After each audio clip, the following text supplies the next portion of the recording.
രാഷ്ട്രീയമായ സംഭാഷണത്തിൽ ഉയർന്നു വന്നൊരു കാര്യമാണത്.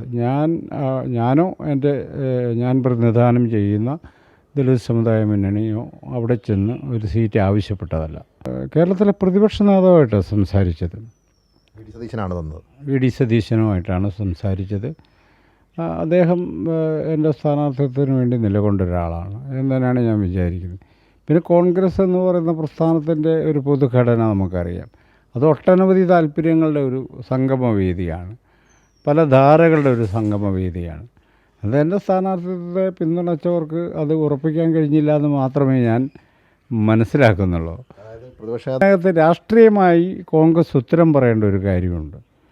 ഈ ജനവിഭാഗങ്ങളെ രാഷ്ട്രീയമായി എന്തുകൊണ്ട് ഉൾക്കൊള്ളും എന്ന് ഒരു പ്രതീതി ഉണ്ടാവുകയും പിന്നീട് എന്തുകൊണ്ട് രാഷ്ട്രീയമായി ഉൾക്കൊള്ളാൻ കഴിഞ്ഞില്ല എന്ന ചോദ്യത്തിന് രാഷ്ട്രീയമായി ഉത്തരം പറയേണ്ടി വരും. ദളിതരെയും ആദിവാസികളെയും ഉൾക്കൊള്ളുന്ന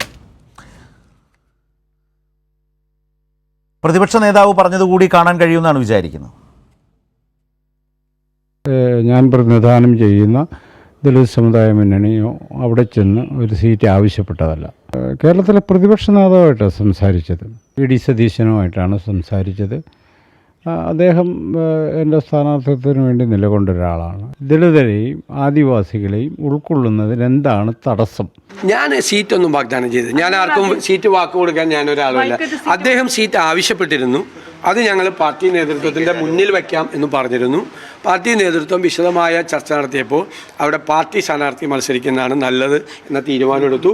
ആ തീരുമാനം ഞാൻ അദ്ദേഹത്തെ നേരിട്ട് അറിയിക്കുകയും ചെയ്തു. പ്രേംകുമാർ, എങ്ങനെ പോകുന്നു കാര്യങ്ങൾ? എങ്ങനെയുണ്ടിത്? അതായത് ശരത്തെ എന്താന്ന് വെച്ചാല്, ഈ ചില ആളുകളെ പറ്റി ഷാർപ്പായിട്ട് വിമർശിച്ച് പറയാതിരിക്കാൻ നമ്മൾ പരമാവധി ശ്രമിക്കും, തമാശയാക്കാതിരിക്കാൻ. പക്ഷെ എന്താ ചെയ്യാ, അവരിങ്ങനെ മുന്നിൽ വന്ന് ഈ വർത്താനം പറഞ്ഞ് കേരളത്തിനെ പറ്റിച്ചോണ്ട് നിൽക്കുമ്പം പറയാതിരിക്കാൻ പറ്റില്ല. അങ്ങനെ ഒരു അവസ്ഥയാണ് സണ്ണി എം കവിക്കാടിൻ്റെത്. കാരണം അദ്ദേഹം പ്രതിനിധാനം ചെയ്യുന്ന ജനവിഭാഗത്തോടും അദ്ദേഹത്തിന്റെ ബൗദ്ധികമായിട്ടുള്ള എന്താ പറയുക ഉന്നതിയോടും ആഴങ്ങളോടും ഒക്കെ നമുക്ക് ബഹുമാനമുണ്ട്. അയാൾ പറയുന്ന പല കാര്യങ്ങളോടും കടുത്ത വിയോജിപ്പുണ്ടെങ്കിൽ പോലും കേരളത്തിലെ അതിദാരിദ്ര്യ മുക്തമായി എന്ന് കൃത്യമായ സ്റ്റാറ്റിസ്റ്റിക്കൽ കണക്ക് പ്രകാരം പറയുമ്പോൾ കപ്പ തിന്നോ എന്ന് പറഞ്ഞിട്ട് പുച്ഛിച്ച് മലയാളികളുടെ മുഴുവൻ മുഖത്ത് കാർക്കി ചൂപ്പിയ മനുഷ്യനാണ് ഇദ്ദേഹം. അതെന്തോ ആവട്ടെ. പക്ഷേ അങ്ങനെയുള്ള ഒരാളെ വി ഡി സതീശൻ പറ്റിച്ചു എന്നുള്ളതിൽ സത്യം പറഞ്ഞാൽ ഭയങ്കര തമാശമുണ്ട്. കാരണം എല്ലാ കാര്യങ്ങളും മാറ്റി പറയുക, എല്ലാവരെയും പറ്റിക്കുകയും ചെയ്യുന്ന വി ഡി സതീശനോട് നമുക്ക് വിയോജിപ്പുണ്ടാകുമ്പോഴും ഇയാളെ ഇങ്ങനെ പറ്റിച്ചു എന്ന് കേൾക്കുന്നതിൽ ഒരു രസമുണ്ട് കേട്ടോ. പക്ഷെ നിങ്ങൾ സണ്ണി എം കവിക്കാടിന്റെ ഡയലോഗ് ശ്രദ്ധിച്ചു നോക്കൂ. അദ്ദേഹം ആദ്യം പറയണത് എന്താണെന്നറിയോ? ഞങ്ങൾ അങ്ങോട്ട് ചെന്ന് സീറ്റിന് ആവശ്യപ്പെട്ടതല്ല. ഓക്കെ, പിന്നെ അതിന്റെ സെക്കൻഡ് പാർട്ട് എന്താ വേണ്ടത്? വി ഡി സതീശൻ ഇങ്ങോട്ട് വിളിച്ച് സ്ഥാനാർത്ഥിയാവുമോ എന്ന് ചോദിച്ചതാണെന്നല്ലേ പറയേണ്ടത്. അത് അയാൾ പറയുന്നില്ല. അയാൾ എന്താ പറയുന്നത്? ഇപ്പൊ രണ്ടാൾ തല്ലുകൂടിയ സമയത്ത് ഓടി വന്ന പോലീസുകാരനോട് പറഞ്ഞൊരു കഥയുണ്ട്. ഞാൻ അയാളെ തല്ലിയപ്പോ ഞാനും തല്ലിയതാണെന്ന്. ഞാനും തല്ലിയതാണെന്ന്. അപ്പൊ കേട്ട പോലീസുകാരാ നിങ്ങൾ തമ്മിൽ തല്ലല്ല, എന്നാ പൊയ്ക്കോളൂ എന്ന് പറഞ്ഞൊരു പഴയ തമാശ ഉണ്ട്. അതുപോലെയാണ് ഇയാൾ പറയുന്നത്, ഞങ്ങൾ അങ്ങോട്ട് പോയി ആവശ്യപ്പെട്ടതല്ല, പക്ഷേ വി ഡി സതീശനുമായിട്ട് സംസാരിച്ചതാണെന്നാണ്. അല്ലാതെ വി ഡി സതീശൻ ഇങ്ങോട്ട് വന്നതല്ല. ഈ കാര്യത്തിൽ നമുക്ക് വി ഡി സതീശനോട് എന്താ പറയാ, എല്ലാ രാഷ്ട്രീയ വിയോജിപ്പുകളും മാറ്റി വെച്ചുകൊണ്ട് നന്നായിട്ടുണ്ട് കേട്ടോ എന്ന് പറയാതിരിക്കാൻ വയ്യ. കാരണം നിങ്ങളൊന്ന് ആലോചിച്ച് നോക്കൂ, ദളിതർക്ക് SC/ST സംവരണ മണ്ഡലമാണത്. അവിടെ എന്തായിരുന്നാലും ഒരു ദളിത് സമുദായത്തിൽപ്പെട്ട ആളെ മത്സരിക്കുള്ളൂ. കോൺഗ്രസിനകത്ത് ഇഷ്ടം പോലെ ദളിത് നേതാക്കളുണ്ട്, ദളിത് പ്രവർത്തകരുണ്ട്. കോൺഗ്രസിന്റെ ഈ സണ്ണി എം കവിക്കാട് പറയുന്ന അതേ തിയറി പ്രകാരം ഹെജിമണി, ബ്രാഹ്മണിക്കൽ, നെഹ്റുവിയൻ, ഗാന്ധിയൻ സാധനം അനുസരിച്ചിട്ട് അതിനകത്തുള്ള ദളിത് നേതാക്കൾ അവഗണിക്കപ്പെടുന്നുണ്ട്, ദളിത് പ്രവർത്തകർ അവഗണിക്കപ്പെടുന്നുണ്ട്. അപ്പൊ കോൺഗ്രസിനകത്തുള്ള ദളിത് പ്രവർത്തകർക്ക് മത്സരിക്കാൻ ചാൻസ് കിട്ടേണ്ടുന്ന ഒരു സീറ്റിൽ ഇദ്ദേഹം പോയിട്ട്, ഇദ്ദേഹത്തിന്റെ കൂടെ 18 സംഘടനകളുണ്ട് അത്രേ. എനിക്കത് ഭയങ്കര രസകരമായിട്ട് തോന്നിയിട്ടുണ്ട്. 18 സംഘടനകളും കവിക്കാടും കൂടെ പോയിട്ട് വിസ്മയമാണ്. 18 സംഘടനകൾ.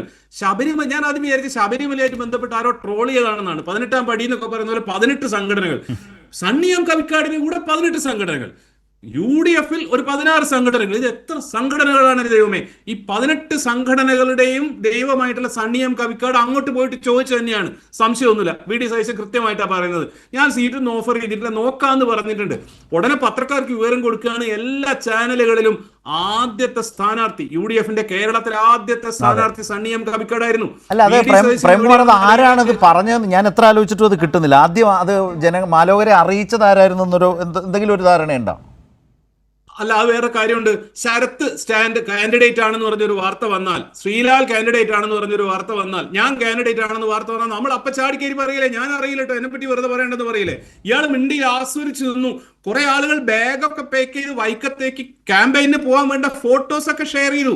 വലിയ സെലിബ്രിറ്റികളൊക്കെ മീഡിയ വൺ ചാനൽ ഉദ്ഘോഷിച്ചു, ഇതാ കോൺഗ്രസ് തന്നെ, UDF തന്നെ, CPM ഇതുവരെ ചെയ്യാത്ത കാര്യം ചെയ്തിരിക്കുന്നു എന്നൊക്കെ പറഞ്ഞിട്ട്. എന്താണ് ഇദ്ദേഹം ചെയ്യുന്നത്? എനിക്കൊരു കാര്യം പറയണ്ട്, അവിടെ ഒരു കാര്യം പറയണ്ട. ആ മീഡിയ വൺ സത്യത്തിൽ ചർച്ച ചെയ്യേണ്ട ഒരു സ്റ്റേറ്റ്മെന്റ് സണ്ണി കവിക്കാട് പറഞ്ഞു വെച്ചിട്ടുണ്ട്. RSS സമ്മർദ്ദത്തെ തുടർന്നാണ് അദ്ദേഹത്തിന്റെ സീറ്റ് നിഷേധിച്ചത്. അപ്പോൾ ഈ കോൺഗ്രസിനകത്തെ RSSകാരാരാണെന്നുള്ളത്, കോൺഗ്രസ് ഹിന്ദുത്വ എന്ന് പറയുന്നൊരു സാധനത്തെക്കുറിച്ച് ഒരു ചർച്ച നല്ലതായിരിക്കും തോന്നുന്നു. സണ്ണി എം കവിക്കാടിനെ വളരെ ആധികാരികമായി അവർക്ക് ഏറ്റെടുക്കാവുന്ന ആളാണല്ലോ. അവരത് വിശ്വാസത്തിൽ എടുത്തുകൊണ്ട് തന്നെ അവർക്ക് ചർച്ച ചെയ്യാവുന്ന ഗൗരവമായ വശമാണ്. കോൺഗ്രസിലെ RSSകാരാരാണ് സണ്ണി എം കവിക്കാടിന് സീറ്റ് നിഷേധിച്ച? അദ്ദേഹം അങ്ങനെ പറഞ്ഞു എന്നുള്ളതിൽ എനിക്ക് വലിയ നന്ദിയുണ്ട് അദ്ദേഹത്തോട്. അദ്ദേഹം ശരിക്കും പറയുമായിരുന്നത് എന്താണ്, ഞാനൊക്കെ പ്രതീക്ഷിച്ചത് പിണറായി വിജയന്റെ RSS ബന്ധം മൂലമാണ് വൈക്കത്ത് എനിക്ക് സീറ്റ് UDF നിശ്ചയിച്ചതെന്ന് പറയുന്നതാണ്. ഇനി ഇപ്പൊ പറഞ്ഞിട്ടില്ലെങ്കിൽ അടുത്ത ആഴ്ച ട്രൂ കോപ്പിയിൽ അതുപോലത്തെ ലേഖനം വരും, നിങ്ങൾക്ക് യാതൊരു സംശയവും വേണ്ട. CPIMന്റെ ബ്രാഹ്മണിക്കൽ എന്തെല്ലോ സംഭവങ്ങൾ കൊണ്ടാണ് സണ്ണി എം കവിക്കാടിന് അവിടെ സീറ്റ് കിട്ടാതിരുന്നത് എന്നുള്ളത്. അപ്പൊ നോക്കൂ, ഇത്രയും റെവല്യൂഷണറി ആണ്, റെബലിസ്റ്റിക് ആണ്, ഫിലോസഫിക്കലാണ്, തിയറിറ്റിക്കലാണ് എന്നൊക്കെ പറയുന്ന, ഗാന്ധിയെ കൃത്യമായി വിമർശിക്കുന്ന, നെഹ്റുവിനെ വിമർശിക്കുന്ന, ശബരിമല ഇഷ്യൂവിൽ കോൺഗ്രസ് എടുത്ത നിലപാടുകളെ മുച്ചൂടും വിമർശിക്കുന്ന, കോൺഗ്രസിന്റെ RSS ബന്ധത്തെ പറ്റി നല്ല ബോധ്യമുള്ള 18 സംഘടനകളുടെ നേതാവായിട്ടുള്ള സണ്ണി എം കവിക്കാട് കന്റോൺമെന്റ് ഹൗസിൽ പോയിട്ട് VD സതീശനോട് പറയാണ്, വൈക്കത്ത്, അതായത് കോൺഗ്രസിന്റെ അകത്തുള്ള ഒരു ദളിത് നേതാവ് മത്സരിക്കാൻ ചാൻസ് ഉള്ള ഒരിടത്ത് എനിക്ക് മത്സരിക്കാൻ അവസരം തരണമെന്ന് ഉറപ്പ് പറയുന്നതിന് മുമ്പ് അത് പോസ്റ്ററൊട്ടിച്ച് നാട് മുഴുവൻ വിതരണം ചെയ്യാണ്. ആളുകൾ മുഴുവൻ ആവേശം കൊള്ളുകയാണ്. ഇടതുപക്ഷത്തിനോടൊപ്പം നിൽക്കുന്ന ആളുകൾ പോലും, LDF കാൻഡിഡേറ്റ്സിന് വോട്ട് ചെയ്യണമെന്ന് പറയുന്ന ആളുകൾ പോലും, നമ്മൾ ഒന്നിച്ചങ്ങ് ഇറങ്ങുമല്ലേ എന്നുള്ള CMന്റെ ചിത്രം പിന്നെ ഷെയർ ചെയ്ത ആളുകൾ പോലും സണ്ണി എം കവിക്കാടിന് വേണ്ടിയിട്ട് വൈക്കത്ത് പോകാൻ ഞാൻ റെഡിയാണെന്ന് പറഞ്ഞിട്ടുണ്ടായിരുന്നു. മുഴുവൻ ആളുകളെയും, അതായത് നമ്മൾ പ്രതീക്ഷയോടെയൊക്കെ കാണുന്ന ഇത്തരത്തിലുള്ള ഒരുപക്ഷെ എന്താ പറയാ, പാർലമെന്ററി പൊളിറ്റിക്സിൽ എൻട്രി കിട്ടിയിട്ടില്ലാത്ത, വലിയ അംഗബലത്തിൽ കൂടുതലില്ലാത്ത, പക്ഷെ രാഷ്ട്രീയ നിലപാടുകൾ കൊണ്ട് ഷാർപ്പായിട്ടുള്ള ആളുകൾ പോലും വെറും സ്ഥാനമോഹികളാണെന്നുള്ള വളരെ മോശമായൊരു മെസ്സേജാണ് ഈ ആളുടെ ഈ ശ്രമത്തിലൂടെ കേരളത്തിന് കിട്ടിയിട്ടുള്ളത്. അത് ദളിത് സമൂഹത്തെയും ദളിത് പ്രസ്ഥാനങ്ങളെയും അങ്ങനെയുള്ള മെയിൻ സ്ട്രീം പൊളിറ്റിക്സിന് വേണ്ട രീതിയിൽ ഉൾക്കൊള്ളാൻ പറ്റിയിട്ടില്ലാത്ത എല്ലാവിധ എന്താ പറയാ മാർജിനലൈസ്ഡ് വോയിസസിനെയും ഇൻസൾട്ട് ചെയ്യുന്നതിന് തുല്യമാണ്. ആ ഓപ്പറേഷൻ അതിഗംഭീരമായിട്ട് സണ്ണി എം കവിക്കാട് ചെയ്തു കഴിഞ്ഞിട്ടുണ്ട്. അതായത് കൊങ്ങിയാണെന്നുള്ള കാര്യം നാട്ടുകാർ മുഴുവൻ അറിയുകയും ചെയ്തു, എന്നാൽ കോൺഗ്രസ്സുകാർ കൂടെ കൂട്ടുകയും ചെയ്തില്ല. വല്ലാത്തൊരവസ്ഥയാണ്. നമുക്ക് ആദരാഞ്ജലികൾ എന്ന് മാത്രമേ പറയാൻ പറ്റുള്ളൂ. ഇനി ശ്രീലാലും നിങ്ങളും പറഞ്ഞതിലൂടെ എനിക്കിപ്പോഴും മനസ്സിലാവാത്തൊരു കാര്യമുണ്ട് കേട്ടോ. ഈ MP മാര് മത്സരിച്ചു, അവർ MLA ആയി ജയിച്ചു എന്ന് വിചാരിക്കുക, UDF ഇലക്ഷനിൽ പരാജയപ്പെടുകയും ചെയ്തു. അപ്പൊ ഇവരെന്താവും ചെയ്യുക? ഇപ്പൊ K. സുധാകരൻ കണ്ണൂരിൽ നിന്ന് മത്സരിക്കുന്നു, കണ്ണൂരിൽ K. സുധാകരൻ ജയിക്കുന്നു. കേരളത്തിൽ പക്ഷേ LDF ആണ് ജയിക്കുന്നത്. അപ്പൊ K. സുധാകരൻ എന്താ ചെയ്യുക? കുഞ്ഞാലിക്കുട്ടി പണ്ട് നിയമസഭയിൽ പോയിരുന്ന പോലെ ഇരിക്കുവോ? അതോ രണ്ടും കൂടി കമ്പയർ ചെയ്ത് നോക്കിയിട്ട് പിണറായി വിജയൻ തന്നെ LDF തന്നെ ഭരിക്കുന്ന, പിണറായി വിജയൻ തന്നെ മുഖ്യമന്ത്രി ഭരിക്കുന്ന സഭയിൽ പോയിട്ട് ഇരിക്കണോ? അതോ അപ്പൊ തന്നെ MLA സ്ഥാനം രാജിവെച്ചോ ഡൽഹിയിലേക്ക് പോവോ? ഇതും കൂടി ഇവർ ഉത്തരം പറയണ്ടേ? ഇവര് വിചാരിക്കുന്ന പോലെ തന്നെ കാര്യങ്ങൾ നടന്നാലല്ലേ? അല്ല, എനിക്ക് കൗതുകം കൊണ്ട് ചോദിക്കാം.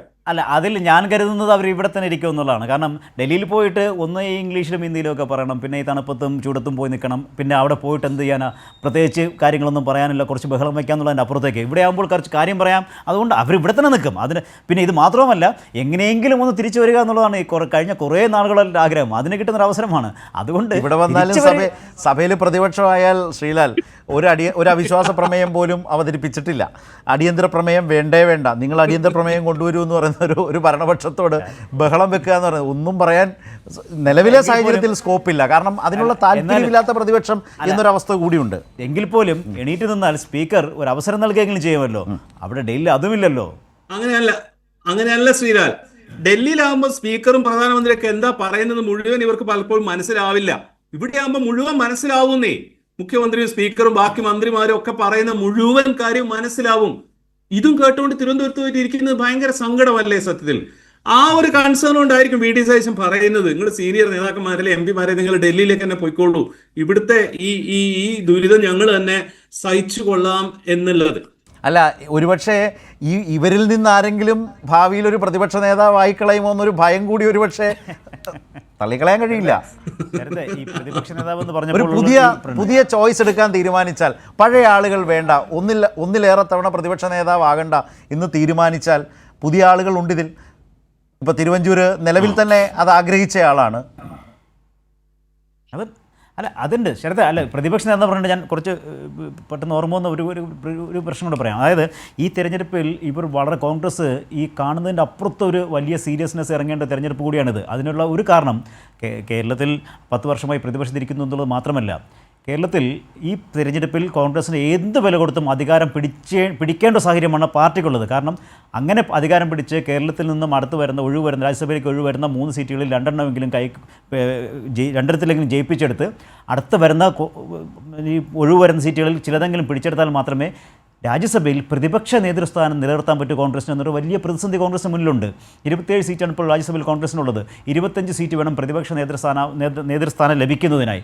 ഇപ്പോൾ മല്ലികാർജ്ജുന ഖർഗെ അടക്കം ഇറങ്ങുകയാണ്, പ്രതിപക്ഷ മല്ലികാർജ്ജുന ഖർഗെ അടക്കം ഇറങ്ങുകയാണ്. അത് കഴിഞ്ഞാൽ കോൺഗ്രസിന് രാജ്യസഭയിൽ പ്രതിപക്ഷ നേതൃസ്ഥാനമില്ലാതാകാൻ പോവുകയാണ്. അങ്ങനെയുള്ള ഒരു വലിയ തെരഞ്ഞെടുപ്പ് പ്രതിവാദത്തിലെത്തി നിൽക്കുമ്പോഴാണ് ആരോടാണ് ഈ പറയുന്നത്? കാരണം ഒഡീഷയിൽ എന്താണ് സംഭവിച്ചത്, ബീഹാറിൽ എന്താണ് സംഭവിച്ചത്? കുറേ Congress MLA Mar BJP vote ചെയ്തു, ചില ആളുകൾ വോട്ട് ചെയ്യാതെ BJP സഹായിച്ചു. നേരത്തെ ഒഡീഷയിലെ സീറ്റ് BJP എന്ത് വില കൊടുത്തും ജയിക്കാൻ തീരുമാനിക്കാൻ കാരണം ഇതുകൂടിയാണ്. ഈ രാജ്യസഭയിൽ ഇവർക്ക് പ്രതിപക്ഷ നേതൃസ്ഥാനം ഇല്ലാതാക്കാനുള്ള ശ്രമമാണ് BJP അതിന്റെ ടൂളാകുന്നത് കോൺഗ്രസ്സുകാരാണ്. ആ കോൺഗ്രസ്സുകാരോടാണോ ശ്രീലാൽ ഇതൊക്കെ പറയുന്നതെന്നാണ്. പോട്ടെ, കേരളത്തിൽ പ്രേംകുമാർ നോക്കൂ, ഏതായാലും ഒരു വടി ഇട്ട് തരികയാണ് ശ്രീലാൽ. അതായത് കേരളത്തിൽ വന്ന് KC വേണുഗോപാൽ ലോക്സഭയിലേക്ക് മത്സരിക്കാൻ പോയപ്പോൾ ഏറ്റവും വലിയ ചർച്ചയായത് എന്താണ്? അദ്ദേഹം രാജസ്ഥാനിൽ നിന്നോ മറ്റുള്ള രാജ്യസഭാംഗമായിരുന്നു. അദ്ദേഹത്തിൻ്റെ കാലാവധി തീരുന്നതിന് മുമ്പ് മത്സരിക്കുന്നു, ജയിച്ചു, അവിടെ വേക്കൻസി വന്നു, അശോക് ഗെഹ്ലോട്ട് അധികാരത്തിൽ നിന്ന് പോയി. ആ രാജ്യസഭാ സീറ്റ് കൊണ്ടുപോയത് ആരാണ്? പ്രേംകുമാർ ഉത്തരം പറയൂ. ചോദ്യോത്തര പങ്ക്തിയാണ്. ഞാനെന്തിനാ പറയണത്? ഇങ്ങനെയുള്ള എന്ത് ചോദ്യം സമാധാനം പറയണം. അടിസ്ഥാനത്തിൽ